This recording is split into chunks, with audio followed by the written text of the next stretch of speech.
Hey everybody, ZM here, and just want to talk about the five most annoying things Gen Z men do online. Oh man, camera zooming in. All right, let's go. So first, I need to give some facts for myself. Number one, I'm just a guy, really, 22-year-old Gen Z dude. You know what I mean? So yeah. My second thing is doing pretty good in life. Had some really just, especially just these past few years, it's been pretty amazing. So, just an upward trajectory. That's why I want to share information. And number three, I spent a lot of time, really just succeeding, in Southern California with my brother and his family, this past summer, these past few months. And now, I'm back here in the upper Midwest. And so I want to share some stuff I've seen, some stuff I've learned, and, some issues I've identified to really help us Gen Z men out. And number one, we got ABC behavior. And I'm going to just use, these are just terms thrown around to Gen Z men, but I don't like really saying these words on camera, but, alpha, beta, and just cliches in general. And it covers a wide range of topics. And this is based off of NPC behavior. NPC behavior is mostly based off of, really bad advice. And I guess like annoying, like I would say, like woman influencer topics, like, all these articles about like, randomly to pop about like Kim Kardashian or like, like how if someone's saying, dang, this entry level house being like I don't know, like just a bunch of money for like the average person or something like that, it's kind of annoying. And then like an older person will say, "Oh, just move out of the state, yada yada yada." When guys, the average person cannot, just up and move out of state, really, So like, okay, that's such an NPC response. Well, man, we got our own ABC type of responses with our own set of things. I'm gonna give a few examples. So now my brother, he's half Korean, right? And we were just so we all and I love investing. I love stocks. In high school, I was a two times stock market competition winner, two times. I gotta talk about it. That's something I'm proud of. Technically three, because I helped the guy who won the year after I left. And so I was like, all right, let's do some stocks. And he was like, and he wanted to do some too. So we were doing some Central Asian stocks, and we were trying to see to enter this market to find some comments. And there was a dude claiming to be from Central Asia and perfect English saying yada yada yada yada yada communism's in this country yada, just spamming everything like, oh my gosh, like the Israeli army yada yada yada. There's all this stuff, communism, bad armies can hurt people. Well, first of all, duh, yeah, and we all know bad armies and stuff can hurt people. But number two, man, come on, just let us, you know what I mean? Just let us trade. Let us try to, actually have meaningful conversations, not some stupid stuff like that. And I'm gonna be. I know that sounds kind of harsh, but we got another experience of this. 2 weeks later, we're trying to find out about this election in South America, right? In Latin America, just trying to see what's going on. My brother and I, we see this same dude, yada yada yada, communism, Israel. Number one, there's no way you're both from Central Asia and Latin America. Number two, just shut up. This is why a lot of people do not like interacting with Shinzi man on the internet. Just talking about Israel, all this stuff. And the third story. So obviously my brother's half Korean. I talk about my brother a lot. But he's half Korean and pretty much just looking for some food. So he told me to check TikTok. And we found this place. We were reading the reviews on our food. There was this comment, the top comment had like 30 likes. It was something about like, I don't like Zionists setting up businesses and yada yada. Like, bro, no. We are looking for food. Nobody want to hear all that. And you can find this really everywhere. And we gotta stop that. We got, you gotta know your place. You gotta know when to debate. You gotta know, you know what I mean? There's a time and place for everything, guys. Don't just be spilling out all this stuff. And it doesn't even make you look good. Like that person on the betting site, I don't say its name, going around pretending to be from all these different countries, speaking perfect English, talking about how they're fighting, all these armies. Like, bro, you just make us all look bad. All right. And yeah, now we're moving point two, and it's going to be man's advice on the internet. Now, hear me out, because I know it's going to be unpopular, because I know there was a lot of, people being banned for a while, and, some really good advice out there. A lot of, just guys really need, like, advice on all sorts of stuff. But, I would say it's very common to see advice from what I like to call the council of the traumatized. And the council of the traumatized are typically men who, I'm not gonna lie, they have some good communication skills, maybe some good leadership like qualities, but they're very traumatized and they're hurting the same communities of people they would love to help. And a very good example is I was on X the other day, and there was a dude talking about how doesn't have much of a job, has a really bad family, and this sales job is actually going to pay him to come and fly out pretty much. And he kind of posted a little bit of proof about it, and it was a lot of men just saying don't do it because you don't have this support, or you post about not getting some girl in high school in the past, something like that. Don't do it because it's probably not going to work out for you. You're probably not going to do well. And this sounds malicious, but it's coming from a place of trauma. I call it the council of the traumatized, and everyone was liking it. Nobody was calling it out. And I was stunned because there were dudes too who had like decent jobs thinking this was good advice to give this dude to, just stay home and just, I guess, just rot. And it was all sorts of people. And guys, that's horrible. First of all, if that guy built that much of a connection with his recruiter, where because bro, jobs just don't offer to really fly people out. Typically, put unless you're doing something you're very highly skilled, you got your career established. Unless and so it seems like this person's really built a connection with this person to get flown out.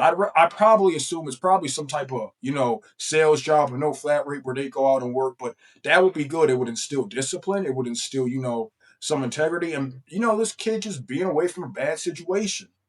So he should definitely take that opportunity. It could all be a scam, but who knows? That's not what the people are saying. But you see a lot of really bad advice just coming from this. And, I'm going to talk about this point more later because I've seen some horrible stuff. And now number three, we got the course kids. Or, Gen Z men really like selling stuff online. Now, disclaimer, this is gonna sound unpopular because hey, we're men, we should be selling stuff, you know what I mean? We should be, really, sharing our knowledge with people. We should be, you know what I mean? If we got a good business idea, then do it. But these course kids, they are so cringe and just it's just so bad. Just stuff about like dating, and I went, and because I wanted to get proof, get credibility, is that my brother and I both went, and we paid for actually paid a lot of money for some of these courses because I believe the average cost for a lot of these courses and the stuff they offer together is $205, and people are paying for them. A lot of Gen Z men think these horrible courses are going to help them unlock like that red Naruto eye or something like that. And I remember one of the first points we were seeing about was something called a dynamic, like a hello that was dynamic and like tailoring the way you say hello to a different woman or something like that. Guys, that's just common sense. Come on, man, you can't. And I know I'm talking about the course kids too because there are so many of them. And as somebody who actually invests, who's friends for a lot of founders, out like in LA, talking to a lot of people, friends, people who are doing successful startups. I do talk about stocks and stuff like that. We do not like course kids, especially because they try to, put on this fake act.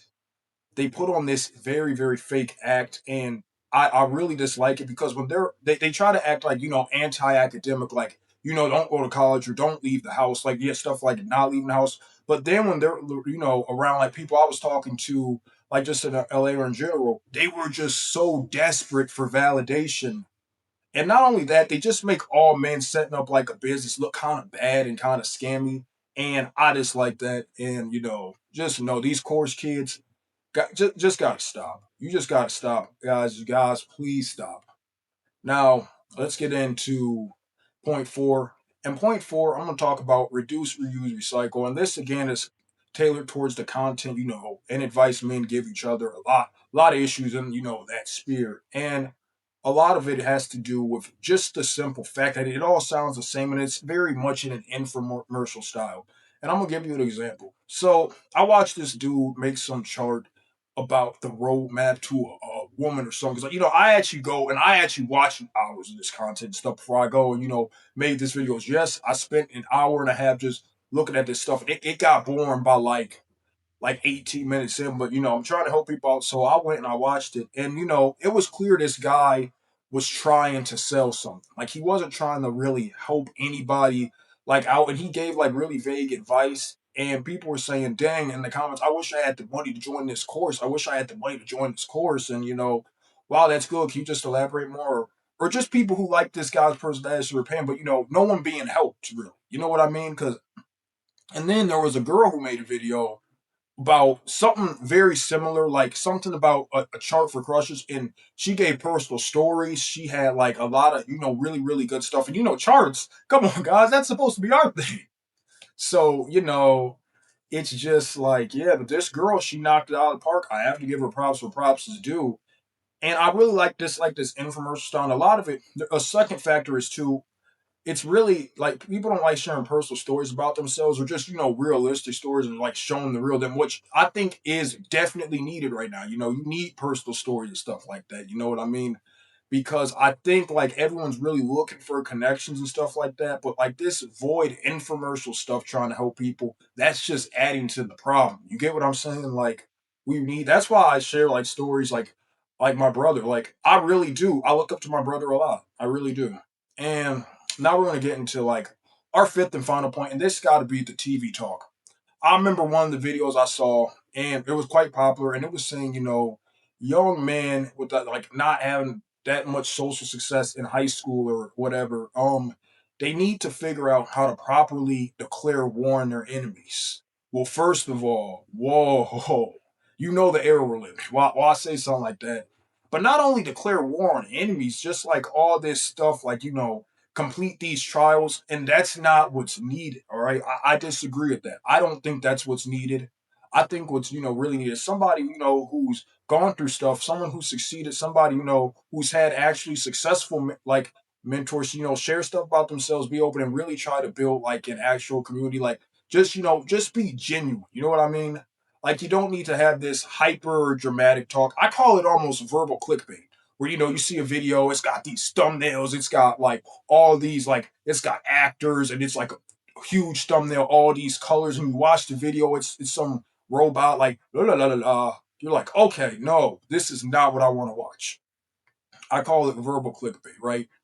And just like another thing too, I can't believe these people don't show any credibility in these type of videos, or it all just seems like they're trying to like sell a scam and it's so obvious and stuff. Like if you're gonna like come up with something, well, first of all, don't scam people. ZM does not advertise for scamming people, just so you know that.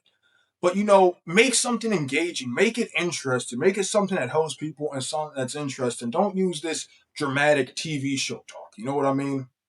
And yeah, that's my five things